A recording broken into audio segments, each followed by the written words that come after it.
Ici Samy, bienvenue sur SamJDevTech. Aujourd'hui on se retrouve devant l'ordinateur pour un petit tutoriel bien rapide comme il faut. Comment monter avec Resolve.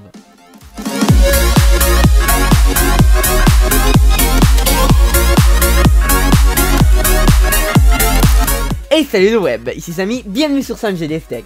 Alors donc bienvenue dans un petit tutoriel bien rapide comme il faut, c'est pour ça que je parle aussi vite sur le montage avec Resolve. Parce que de 1 c'est gratuit, de 2 c'est un logiciel professionnel, de 3 c'est bien.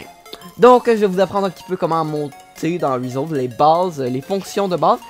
Mais tout ça en montant une séquence de vidéo comme une vraie situation en fait. Donc je vais monter une séquence de ma dernière vidéo, soit l'introduction, parce que en général c'est là-dedans que pas mal tout se passe.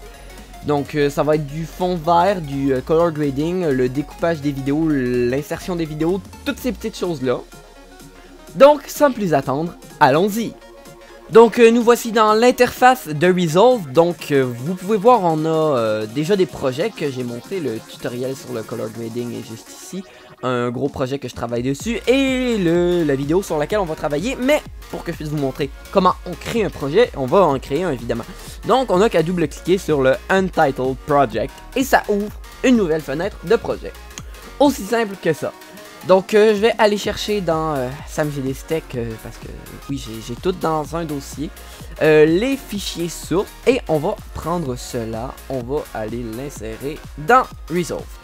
Donc 378 c'est pour équaliser, c'est que j'équalise mes fichiers. Je vous ferai probablement une vidéo là-dessus, c'est sur Audacity que ça se fait. Mais donc vous faites simplement un drag and drop de vos fichiers sources vers le master ici. Ça va au début vous dire qu'il n'y a rien, mais voilà, vous avez qu'à importer tout simplement. Sinon vous pouvez faire un clic droit et cliquer dans Import Media, ça va ouvrir une interface qui va vous permettre d'importer ce que vous voulez, mais j'utilise ça. Et autre chose, comme dans beaucoup de logiciels maintenant, on peut faire des sous-dossiers. Donc le bin 1, moi je l'appelle Arrows. Donc si vous n'avez pas bien vu, on fait clic droit et on va dans le Add Bin. Donc ça va évidemment créer un bin ou un panier ou un dossier, appelez-le comme vous voulez, et en plus ça rime. Ça c'est mes A-Rolls. Si vous vous demandez A-Rolls, B-Rolls, les A-Rolls ça va être la vidéo principale, tout simplement, c'est dans laquelle moi je vais parler. Les B-Rolls c'est dans laquelle en général il n'y aura pas de parole associée. Donc par exemple dès que je vais montrer un produit et que je ne suis pas dans la vidéo, ça va être un B-Roll. Donc on va passer directement au montage parce qu'il n'y a pas 10 000 fonctions dans cette fenêtre là. Donc on retrouve ici les fichiers qu'on vient d'importer. Donc si on va dans Master, on a le dossier et le 378E. En plus j'ai fait une erreur, j'ai déplacé le mauvais, c'est le 379 qui va dans le Master. Et on n'a qu'à glisser, déposer. Et encore, mauvais bouton, glisser et déposer. J'ai dit déposer, voilà. C'est mieux. Donc ce fichier là va finir un petit peu plus loin. Donc si vous vous demandez pour zoomer, dézoomer, ça s'affiche en bas de l'écran, c'est CTRL plus et CTRL moins. Donc c'est un des raccourcis clavier les plus utilisés. Et moi, vu que je monte souvent avec et que je fais beaucoup de synchro audio, j'ai activé les pics. Donc pour pouvoir synchroniser mon clap que vous pourrez entendre juste ici. Donc cette fonction là s'active en allant juste ici. Vous devez cliquer sur Show Audio Waveform. Ça va afficher justement tout cela. Parce que si je le désactive, voilà, il n'y a plus rien. Et c'est impossible de se retrouver. Donc moi ce que je fais d'habitude, c'est que je zoome et que je rezoome et que je rezoome.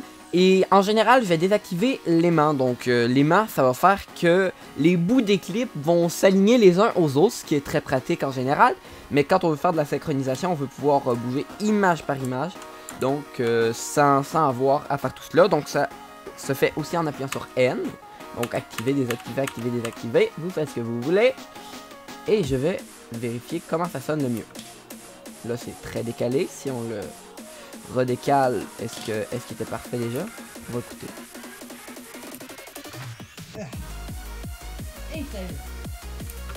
Bon, alors le début était déjà bien fait, donc on va aller revérifier qu'il n'y a aucune coquille.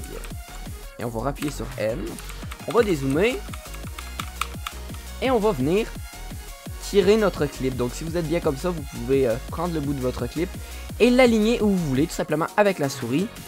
Et donc là, je veux supprimer uniquement ce clip-là, mais si je clique sur l'audio, ça va sélectionner l'audio et la vidéo.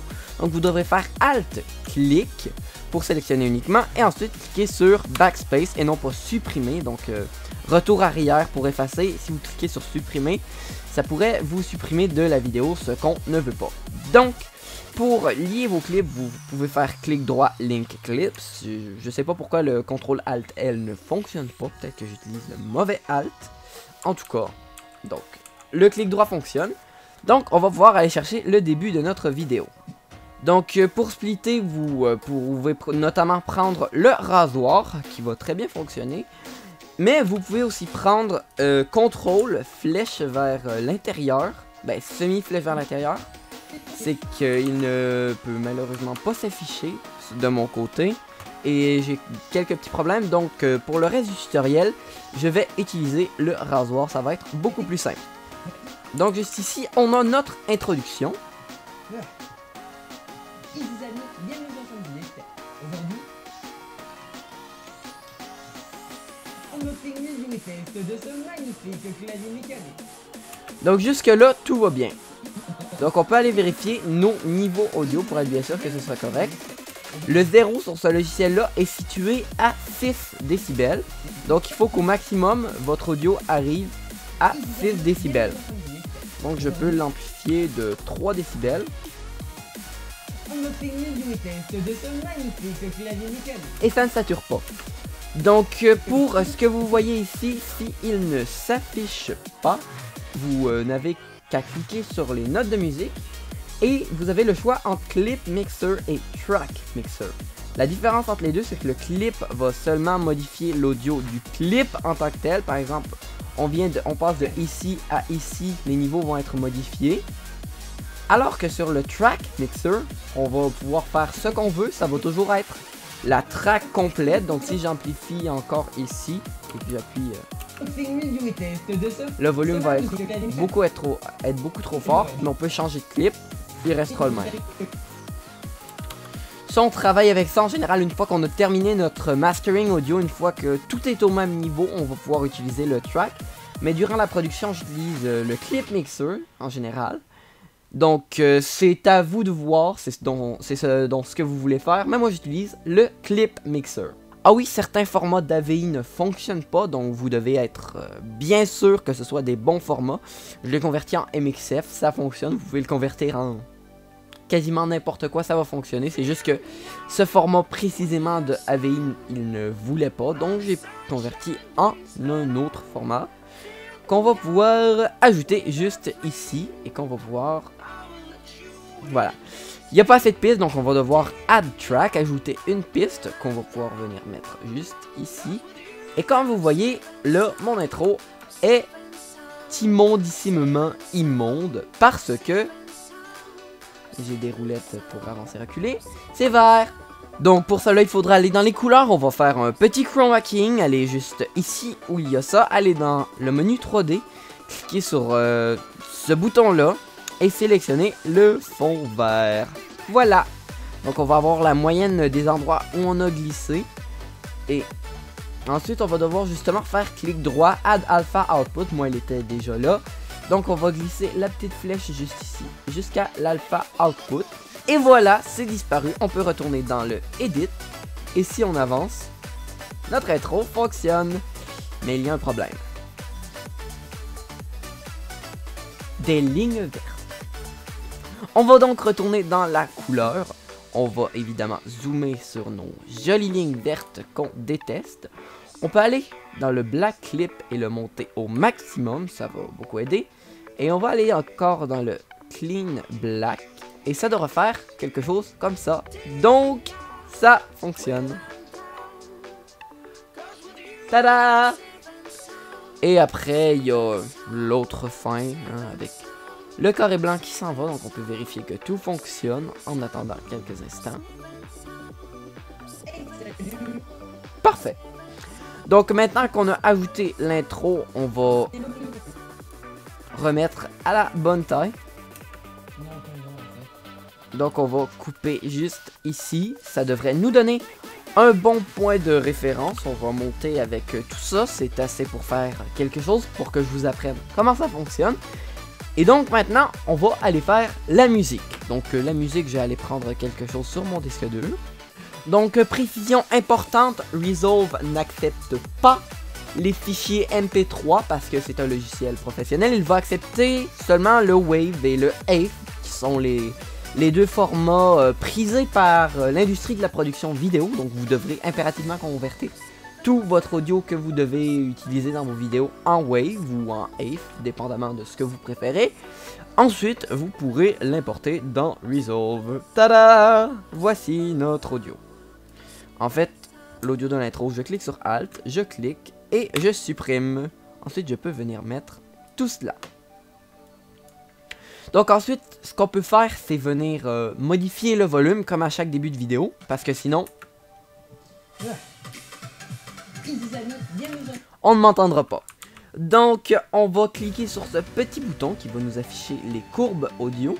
Et on va venir juste au début de l'intro, on va placer un point grâce à ce bouton. On va pouvoir mettre notre audio, moi je le mets à -25, donc ça va le descendre.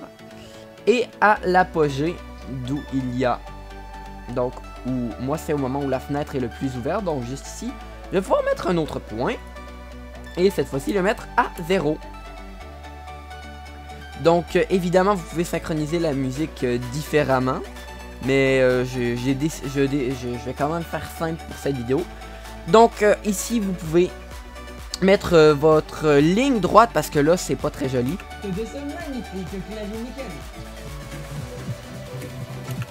Parce que là ça va comme monter très sec, donc on va pouvoir venir ajouter une courbe de montée et une courbe d'arrivée. Donc si on zoome encore, on va pouvoir voir que ça ressemble plus à une courbe qu'à une ligne. Donc on peut faire exactement la même chose à la fin. Ensuite, allez voir. Je commence à parler juste ici, donc il faut que ici la musique est redescendue encore une fois à -25. Donc on fait la même chose. Et cette fois-ci, on va encore smoother l'entrée et smoother la sortie. Et on peut retourner vérifier, ça fait exactement la même chose. Et donc là, la musique est synchronisée exactement de la bonne manière à l'introduction et à la vidéo en tant que telle. Donc si vous voulez pouvoir bouger votre musique plus tard, vous pouvez aussi faire ça avec la track et utiliser le track mixer à la place du clip mixer. Mais ça va être sensiblement exactement la même marche à suivre. Donc je ne ferai pas les deux manières parce que ça rendrait tout simplement le tutoriel long et ça ne servirait pas à grand chose. Donc maintenant qu'on a terminé l'audio et la vidéo, ou presque, il faut que j'amplifie celui-ci de 3. On va pouvoir aller directement à la couleur. Donc je tourne en une sorte de profil flat. Ça paraît pas tant que ça sur cette vidéo là, mais c'est un profil flat, je vous l'assure. Donc je vais pouvoir aller dans les roues de couleur. Tout ce que je fais en premier, c'est que je mets mon contraste à 1.2. C'est déjà beaucoup mieux. Je modifie souvent mon point de pivot pour avoir une luminosité correcte. C'est rare que je touche aux autres. Les shadows, je les monte en général. Je vais aller voir quand je suis dans la scène pour que ce soit bien. Et je baisse un petit peu les highlights pour que ce soit plus joli. Dernière chose que je fais, je modifie la température de couleur pour que ça soit le plus réaliste possible. Et voilà, on a un avant, après, avant, après, avant, après. C'est sûr, ça paraît pas tant que ça, mais quand on passe à un produit final, alors que la vidéo est encore plus flat que ça, parce que ça m'arrive d'avoir des fichiers vidéo avec beaucoup moins de contraste que ça. Voilà, ça va être très important de faire sa couleur. Donc cette fois-ci, je vais aussi vouloir copier mon grade. Donc ce que je vais faire, je vais sélectionner le fichier qui n'a pas d'étalonnage couleur. Donc celui-ci, le numéro 3. Je vais pouvoir aller voir, ça, vous allez le voir en direct. Je vais aller cliquer droit sur mon fichier étalonné et je vais cliquer sur Apply Grade. Et comme par magie, ça a appliqué l'étalonnage du premier à l'étalonnage du deuxième. Tada! Je n'irai pas plus loin dans tout ça. D'accord? Voilà. Donc si on revient ici, vous pouvez encore avoir un petit peu de montage à faire. avoir fait la couleur ne vous empêchera pas de faire votre montage, excepté si, comme moi, vous n'avez pas encore acheté votre carte graphique.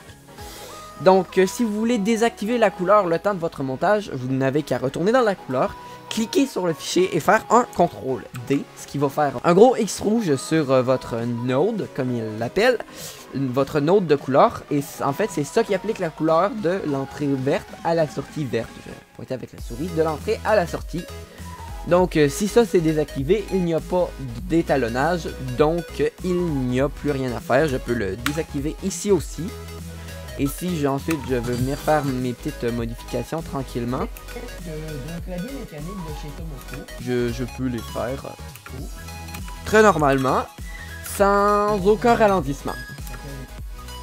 Donc maintenant, si vous faites ça, n'oubliez pas de le réactiver avant de passer à l'exportation finale, sinon ça ne va pas s'afficher. Chose que je détesterais qu'il vous arrive, ça serait extrêmement plate. Mais bon, on va aller dans la sortie et moi je vais le sortir en YouTube 1080p. Donc si vous voulez changer le nom de Timeline 1 parce que c'est... Voilà. Vous pouvez l'appeler par exemple Final. Parce que moi j'appelle toujours mes fichiers vidéo de sortie finale parce que c'est le fichier final, hein, logique. Donc je l'appelle Final, on va le sortir en un seul clip si vous le faites en clip individuel. En général ça c'est quand vous faites une série de grading sur plusieurs clips pour qu'ensuite dans votre autre logiciel de montage ils soient tous sur la même couleur. Mais ça, on fait pas toujours ça, si vous montez dans Resolve vous n'aurez jamais à faire ça. Donc vous pouvez revérifier que tout est correct. Moi en général j'utilise juste le preset comme il est parce que à mon goût il est parfait. Et il suffit ensuite d'aller le mettre par exemple dans votre dossier vidéo, que je vais sélectionner ça, et on va l'ajouter à la file de rendu. Et donc une fois que c'est ajouté à la timeline, on n'a qu'à redémarrer le rendu. Ah. Bon. Le rendu est terminé, on va pouvoir y aller. Ça va prendre un petit moment. Ce qui est normal. Donc on va pouvoir aller dans les vidéos, aller chercher le fichier final qui est placé juste ici. Ah. Ici Samy, bienvenue sur Sam's Tech. Aujourd'hui, unboxing, review et test de ce magnifique clavier mécanique.